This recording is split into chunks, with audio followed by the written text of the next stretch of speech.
জুলাই আন্দোলনে রংপুরের আবু সাইদ হত্যায় ২৬ জনের বিরুদ্ধে অপরাধের প্রাথমিক প্রমাণ মিলেছে বলে জানিয়েছে আন্তর্জাতিক অপরাধ ট্রাইব্যুনালের প্রসিকিউশন।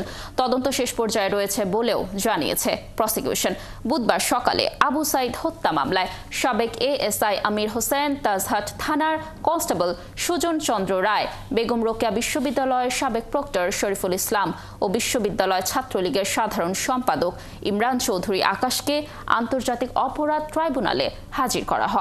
গত ২রা মার্চ এ বিষয়ে প্রসিকিউশনের করা একটি আবেদন মঞ্জুর করে ট্রাইব্যুনালের চেয়ারম্যান বিচারপতি মোহাম্মদ গোলাম মর্তুজার নেতৃত্বে ৩ সদস্যের বিচারিক প্যানেল আসামিদের হাজির করার নির্দেশ দেয়।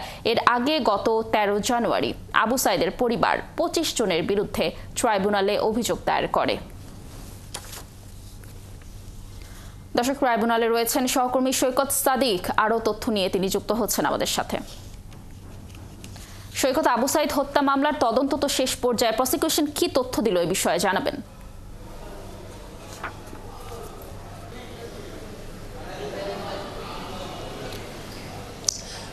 লাবণী, আপনি বলছিলেন যে আজকে প্রসিকিউশনের পক্ষ থেকে শুনানির দিন তো আগে ধার্য ছিল। আজকে যে ৪ জন আসামিকে হাজির করা হয়েছিল, এর আগে গত ২ মার্চ এই দিন নির্ধারিত হয় এবং গত ১৩ জানুয়ারি কিন্তু আবু সাইদের পরিবারের পক্ষ থেকে ২৫ জনকে আসামি করেই এই ট্রাইব্যুনালে মামলাটি দায়ের করা হয়েছিল। তবে আজকে প্রসিকিউশনের পক্ষ থেকেই মিজানুল ইসলাম যে আইনজীবী, তিনি জানিয়েছেন যে তাদের যে তদন্ত কাজ সেটা তারা প্রায় শেষ পর্যায়ে নিয়ে এসেছে এবং আজকে তারা ২৬ জনের সংশ্লিষ্টতা, তাদের যে তদন্ত কর্মকর্তা যখন তিনি যান এবং ২৬ জনের সংশ্লিষ্টতা এই আবু সাইদ হত্যাকাণ্ডের ঘটনায় তারা পেয়েছেন।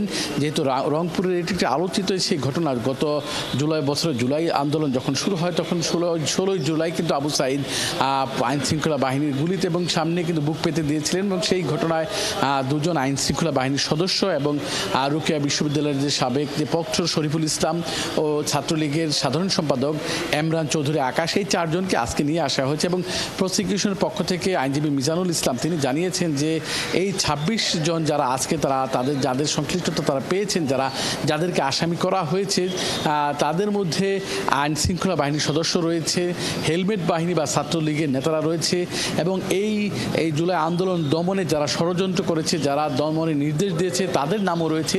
তখন তাকে যদি প্রশ্ন করা হয় এই মামলায় শেখ হাসিনার নাম রয়েছে কিনা, এই যাদের ২৬ জন সে রয়েছে কিনা তার নাম, সেই বিষয়ে তিনি সরাসরি কোনো জবাব দেননি। তিনি বলেছেন হয়তো তিনি থাকতেও পারেন বা নাই, সেই বিষয়টি এখন তিনি স্পষ্ট করতে চান না।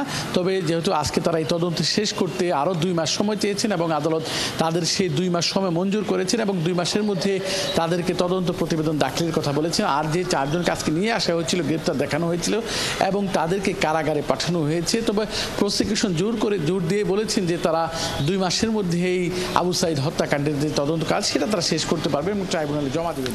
সাদিক, অসংখ্য ধন্যবাদ আমাদের সাথে যুক্ত থাকার জন্য। আমরাও আশা করছি খুব তাড়াতাড়ি এই মামলার তদন্ত শেষ হবে এবং একটি সুষ্ঠু বিচার খুব শীঘ্রই হয়তো হবে।